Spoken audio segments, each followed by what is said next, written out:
ready to go. We are really happy. I'm Bridget Rickman from the San Diego Green Building Council. We're really happy to be hosting Sustainable Building Week this week. And really happy to have Charles speaking from the Uplift Institute. Charles has been a community change agent leader for 25 years. He's involved in educational consulting, workforce development, and neighborhood planning. He's retired from the US Air Force and has a lot of great knowledge to share in today's presentation. And then he's been working as a construction manager specializing in water systems, hydropurification, and then as the founder of the Uplift Institute, really focusing his mission on sustainability through education, economics, regenerative infrastructure, and social equity. He has a slew of educational credentials, a bachelor's degree in workforce education and development from Southern Illinois University, a master's in urban sustainability from Antioch University, and he's completing a Doctor of Education in Educational Sustainability at University of Wisconsin, Stevens Point, and currently residing in California. So we're really happy to have Charles to give today's presentation, and thank you for joining us. Bridget, thank you so much. You make me sound so important. Don't let my wife ever hear a introduction like that. She'll say, this guy. But thank you so much, and thank you all for attending. This is going to be a very light presentation. It's not going to be heavy with statistics or anything like that, but because we do have a smaller crowd, at the end, if there is time, we'll make sure we get some questions in, some discussion points, some reflection. And what I'm going to do now, I'm going to share my screen.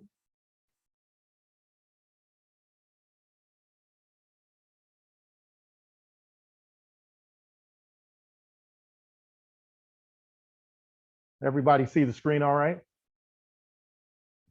Cool. So today we're going to talk about veterans' sustainable workforce development, continuing to serve through veterans' career regeneration and resilience. Our key points, we'll have a little bit of an introduction. I'll tell you a little bit more about Uplift. We'll talk a little bit about infrastructure regeneration and resilience, and something that's called just transition workforce development and what that means to veterans, and also connections to the community and to employers. So just a brief history about the Uplift Institute. We were formed in 1992. We became a 501c3 in 2002 after being dormant for a few years as I was in the Air Force, and one of our co-founders was kind of moving around the country in the political campaign world as a campaign manager. Uplift fell dormant, and we recently brought it back about 2-3 years ago and have reframed the mission into a sustainable education and eco-literacy mission. So one of the things that we do is we provide workforce development and job placement. We actually had a staffing company for a lot of years. We help people obviously put together resumes, interview presentations, all those different things. And during that time, we had the staffing company. It led to over 1,500 people becoming gainfully employed over a 10-year period. And that was primarily in the Philadelphia area where we founded. And we also focused on educational development in Philadelphia, working with over 5,000 high school students and helping them get into college during that time. We've done several things in the community, led voter registration campaigns, fair housing campaigns in Philadelphia and in St. Louis, Missouri, as well as after-school programs in Camden, New Jersey. And we've also collaborated in clean water campaigns. So this kind of just frames the general history of what the Uplift Institute is about. Today, we're going to talk about how veterans bring value to sustainable careers, through sustainable careers in sustainable building. I was an Air Force civil engineer, not the actual engineer. I was what you would call a civil engineering technician. I wasn't a formally college educated engineer, but I worked in a Air Force civil engineering squadron. And specifically, it was with the Air Force Reserve at McGuire Air Force Base in New Jersey. And I started out there as a young college student at Rutgers University in Camden back in I'm dating myself a little bit, back in the early 1990s. And my major at the time was urban planning, and had a very keen interest in city planning, uh, anything having to do with municipal government, housing, you name it. I was really into it. So when I joined the Air Force Reserve, I went into a career field that would kind of align with some of my interests, and I chose civil engineering. So my very first job in the Air Force Reserve, I was a plumber, and did a lot of what was called environmental support. So I worked in the sewer plant on base. I did everything from that to helping to repair broken water mains on base, to when there were times I was on active duty, I was called in the middle of the night to go and fix the base commander's toilet. So I've done all those different things surrounding plumbing. But one of the cool things about the civil engineers, and if anybody's familiar with the Navy Seabees and the Army Combat Engineers, they build things, and they build things very quickly. And those things can range anywhere from a headquarters building at a deployment site to laying runway for aircraft to take off and land in different countries. So that's kind of what the civil engineers did. And although it was reserved, I started out part-time.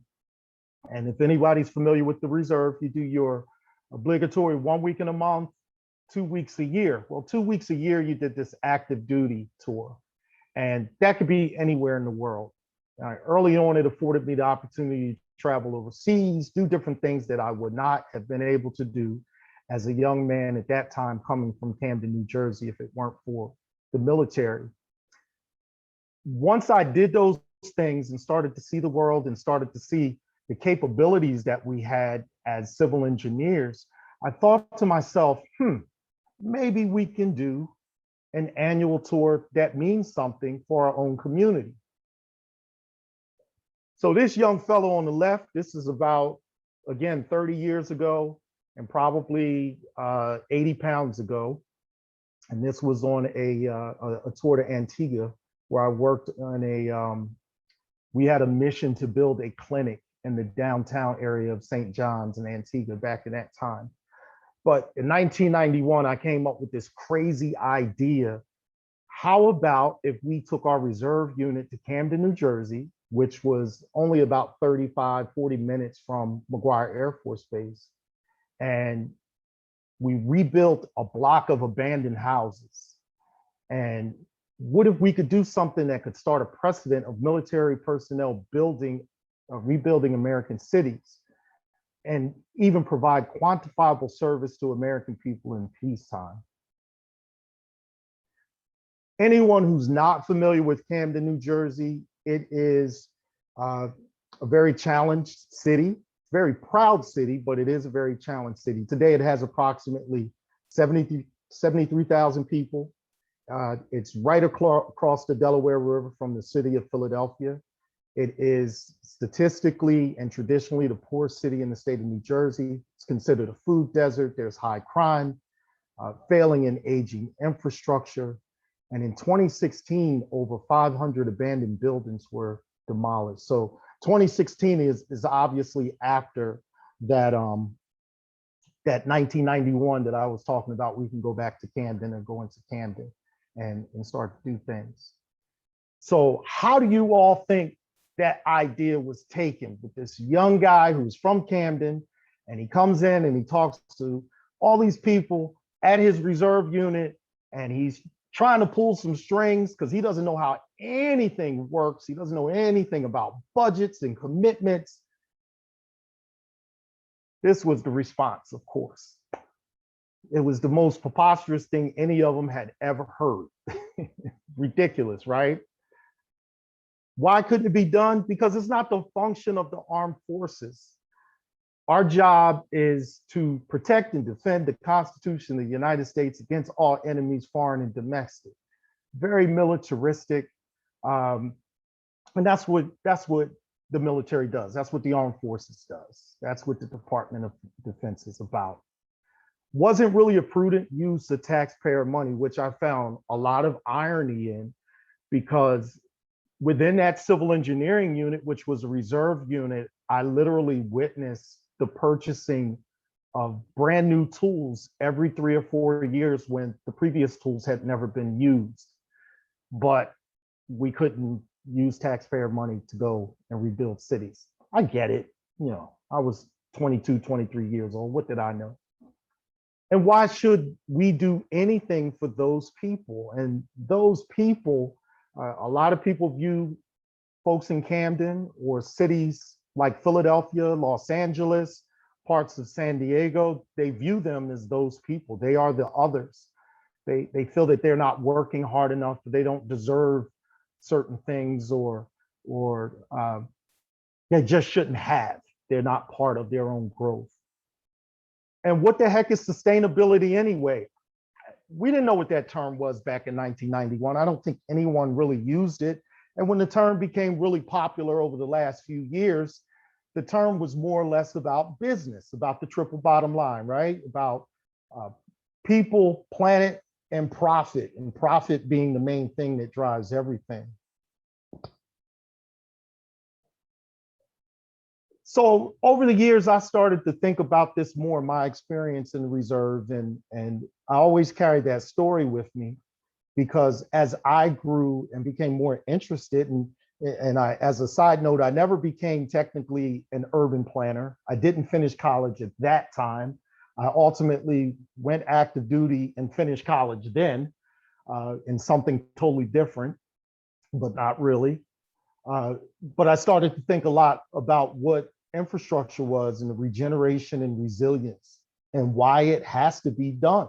And it really comes down to those sustainability principles to address environmental impacts of carbonization and harm to the planet, to ensure equity and access to housing, clean water, and clean renewable energy for a growing world population. And that's what I was really focusing on, even as a young man. As we went, we traveled the globe and did different things in different communities in different countries in the name of humanitarian efforts. And we weren't taking care of the very things here because we didn't even feel like many of our own citizens deserved it. So that equity piece became very important to me, and that access to the housing and clean water. Another quick story about my upbringing. I recall being 7 or 8 years old, living in Camden, New Jersey, and my grandmother told me to go upstairs and draw a tub of water. And I turned the water on and it came out brown. And she said, well, just let it run. It's just rust. So we literally had to let the water run for about 2 or 3 minutes until the water cleared up. Now, years later, I think to myself, I don't think that was rust. And if it were, that really meant the pipes were really, really old and really rusty. So I started thinking about that clean water aspect and equity to that, and infrastructure in that sense, and clean renewable energy for a growing world population. Those are things that really mean a lot. And also to encourage this thing that's called just transition economics for an emerging work sustainability workforce.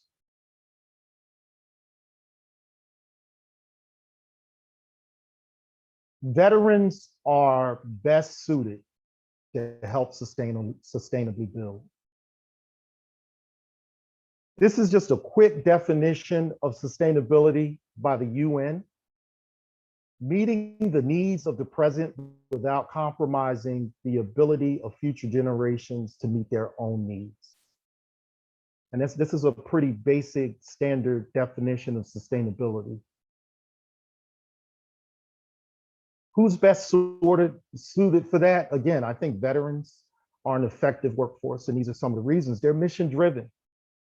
There's always a can-do, get the job done attitude when it comes to veterans. And everything I've ever experienced as far as having a mission in front of me, having a deadline to get something done, the team always beat the deadline.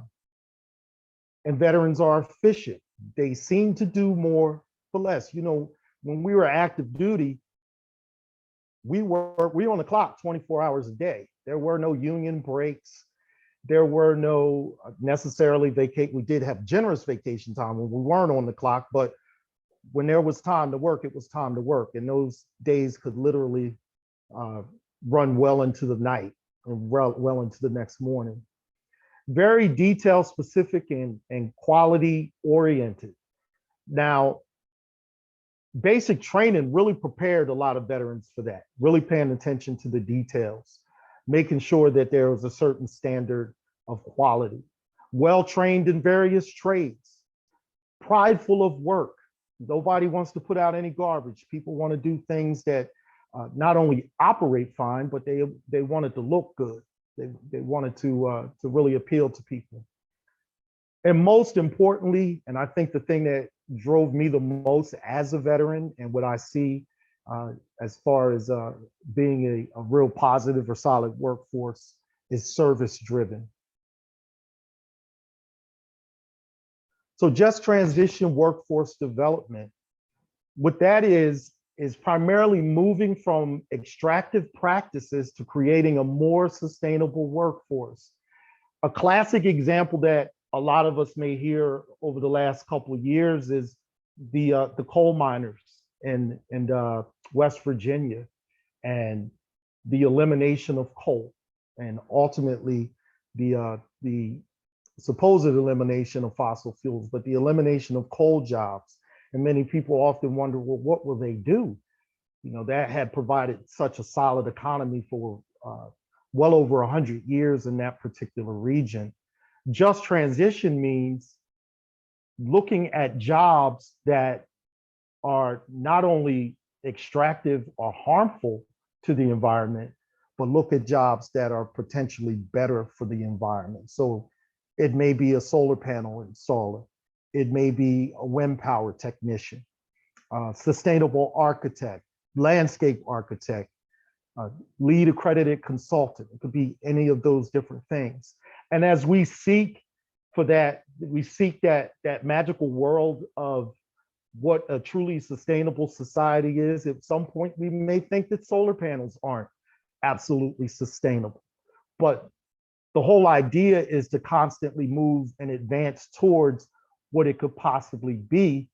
And as we're doing it, decarbonization is occurring. We're shrinking that carbon footprint. How it impacts society, and that's really important, that whole carbon footprint.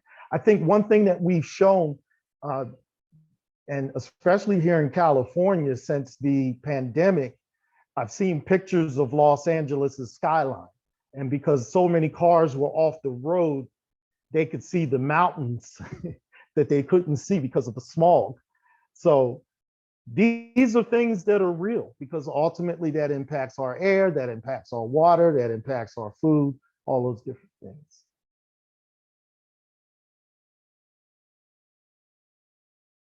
Encouraging veterans to consider careers in sustainable building. I use civil engineering for the Air Force as an example because that particular squadron or that particular command of the Air Force has all the different people that would be involved in the building process.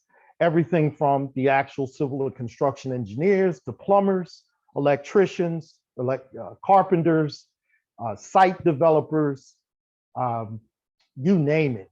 Even emergency management planners, they were considered part of the sustainable building. The fire department was considered part of, not sustainable building, but Air Force building.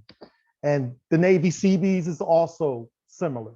The Army combat engineers, they're also similar. So those are folks we definitely would talk to about considering sustainable building as a career.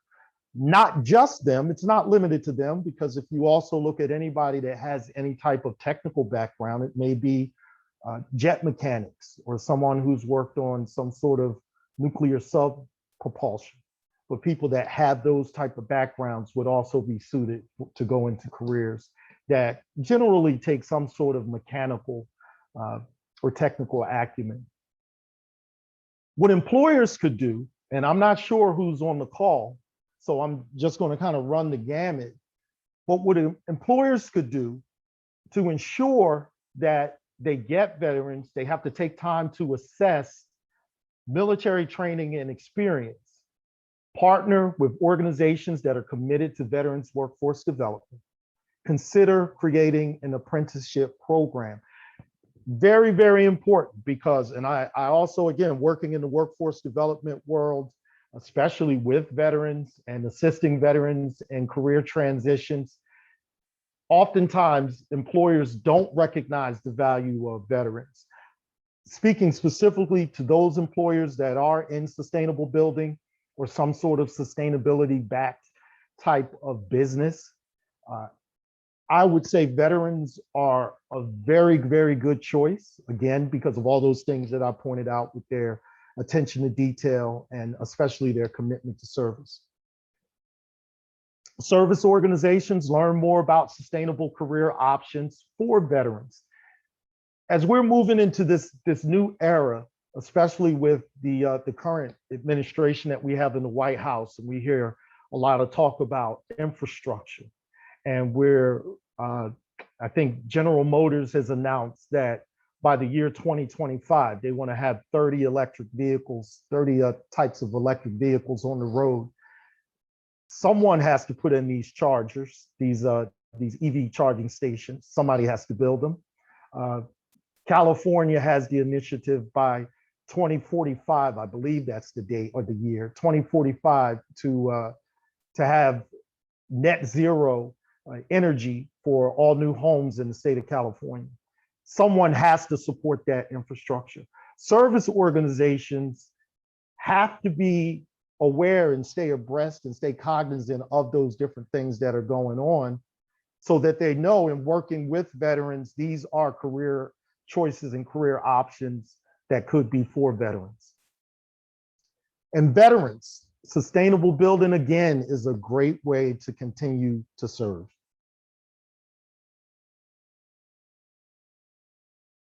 These are just some examples of organizations and programs out there. Team Rubicon is a nonprofit that mobilizes veterans for global disaster relief and infrastructure support.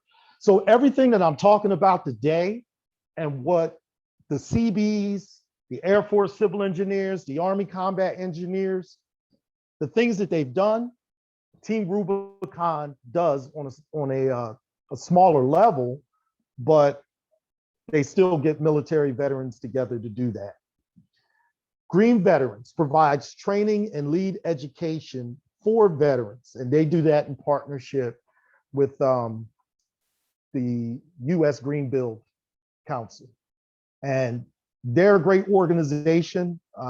They do it with local chapters of the Green Build Council throughout the country. So that's something you'd actually have to look on the internet and see exactly where they are, but they are an organization that does provide that training and support for veterans wanting to go into sustainable build careers. Wounded Warrior Project is an awesome organization. They assist post 9/11 vets and career development. I am very active and in full transparency, very close and intimately close with Wounded Warrior Project. And I am helping to spear an initiative to get veterans more exposure to sustainable building careers and looking at partnerships with different organizations throughout San Diego initially, or different employers initially, to get veterans on that track. These are some other resources for assessing veterans' experience. ONET Online is a website that helps analyze work experience through military occupation crosswalk. It's a great tool. Basically, veterans can go on to this particular website. They can put in their military rate or occupational code or Air Force specialty code or whatever they have, and it will spit out the actual what type of jobs are out in the civilian world with it. Now, it's not set up specifically for sustainable jobs, but it takes, of course, right at this point, a critical eye to be able to look at what you did in the military versus what the civilian world has to offer and how that would ultimately translate into some other sustainable building career job. The VA is always a solid resource with their vocational rehab counselors. Take advantage of tools within job boards and professional networking sites. And again, this is advice for veterans and advice for employers or organizations. Employers can post on these job boards and professional sites as well, and kind of match make themselves for veterans who are looking to go into those specific spaces.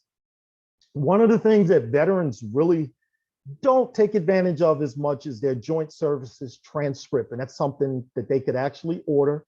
And it has all the schools that they've gone to in the military and how that training could translate into some experience or qualifications for jobs out in the civilian world. So again, Just Transition is working towards sustainable skills from military jobs to civilian transition to a just transition. And that's what veterans really should be focusing on or could be focusing on in these times as we're starting to shift to a more sustainable society. And the great thing about sustainable building and what I've been finding and really in my studies and just in my networks with these wonderful organizations is the innovation that they bring to sustainability and really pushing the envelope for this emerging alternative economy we know as just transition. So just recapping, we talked a little bit about career regeneration and resilience, just transition workforce innovations and connections between organizations, employers, and veterans. And if we have any questions, oh, one more thing. I did want to talk about real quick what Uplift does support, and this has a lot to do with what we're talking about as far as services. We do support the United Nations Sustainable Development Goals, which has a goal or a deadline of 2030 for many of these different goals to be met. We most likely will not meet these goals. The United States is very far behind as far as sustainable development goes.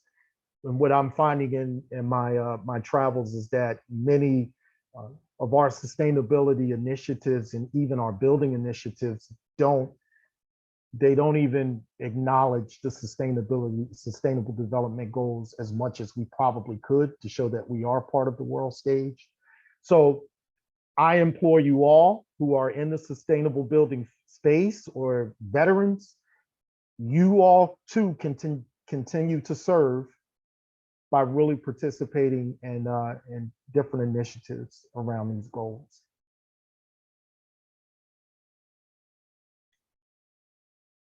And that is my presentation for today. Let me just stop sharing the screen. And if there are questions for anyone, please, by all means, we are open for questions or comments. I had a question, Charles. So for the San Diego Green Building Council, we offer a lot of education and training and are trying to kind of really amp up our workforce development as well. But I mean, you mentioned some of the organizations like Wounded Warrior and Green Veterans. Do you recommend any other places that we could do outreach to connect with veterans? Are there other places that veterans are looking for work or places that we should be connecting with? I think the VA, the Veterans Administration, that's definitely a big one.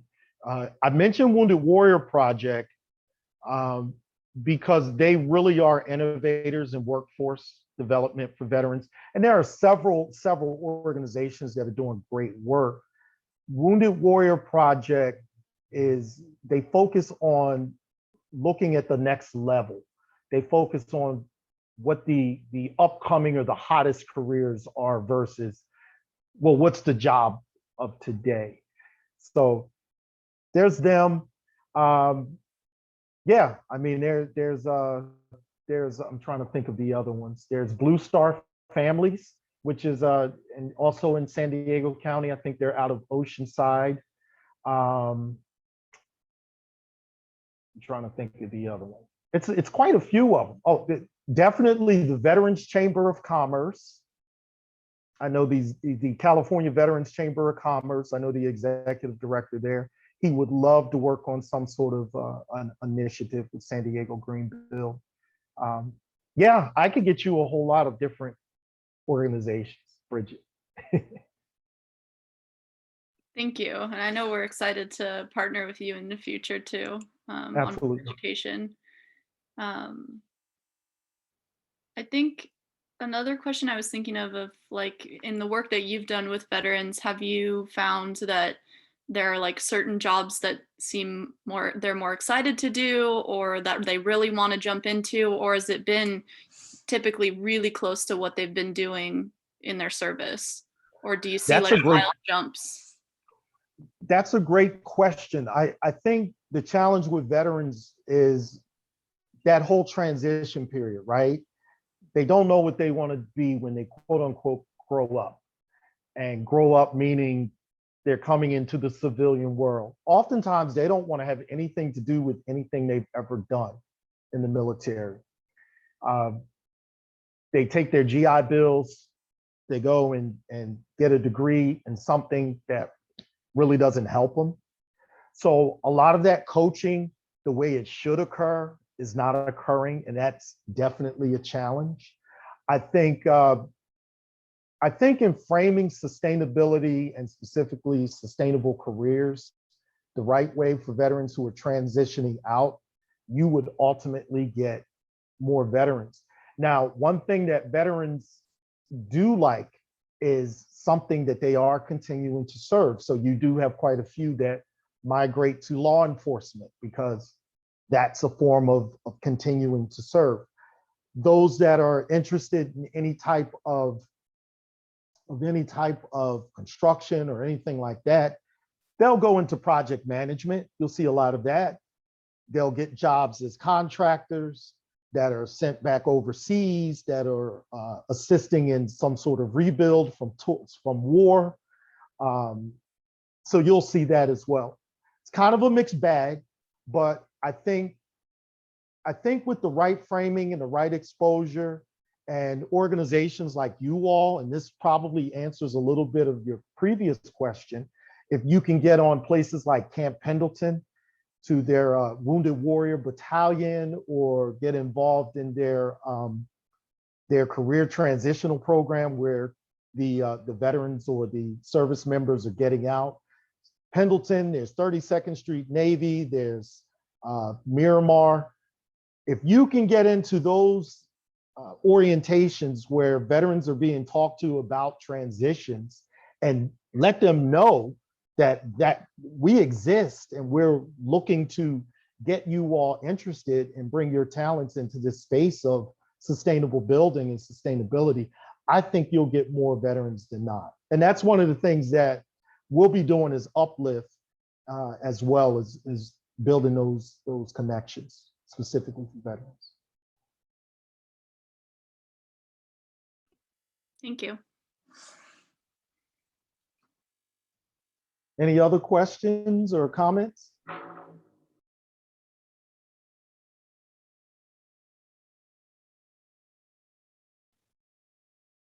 Charles, I think it's a good idea. I hadn't really considered the connection, and this is probably more of a comment. It seems as though the next step may be, and I don't know who would have the capacity to do it, would be an advocacy campaign that makes the connection between sustainability and veterans, so that folks, that's how things kind of get out in the forefront. But I think it's an excellent idea, and advocacy slash, which is also marketing, but advocacy is what we call it in the nonprofit sector, is like marketing. But I think it's a good idea. Thank you for that, Kelly. Yeah, I absolutely agree with you. And it really is about framing it and putting that campaign together to advocate and market. And I think if anything, because we're very careful about using that word marketing to veterans, because they are a protected population. However, if there ever was a time or a population to quote unquote market to, sustainability and sustainable careers for veterans, I think is definitely a great way to go.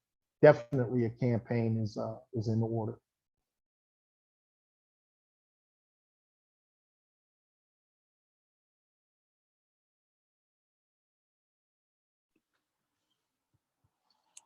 Well, I just wanted to say thank you again, Charles, for taking the time to do this and being a part of Sustainable Building Week. We really appreciate it. I think that this is a topic and a subject that the Green Building Council, can take more time to cover and do some kind of advocacy work around. And just in general, our industry as a whole needs to hear more of these conversations, especially being in San Diego. So I really thank you for your time. And Bridget, thank you. And thank you all for attending. And I hope to be working with the San Diego Green Build Council soon. And yeah, let's continue to have these conversations and talk about what type of initiatives we can get going for veterans. And then this session is recorded too. So if any of you, missed part of it or you'd like to share it with friends or colleagues, we're going to make it accessible on our website later on.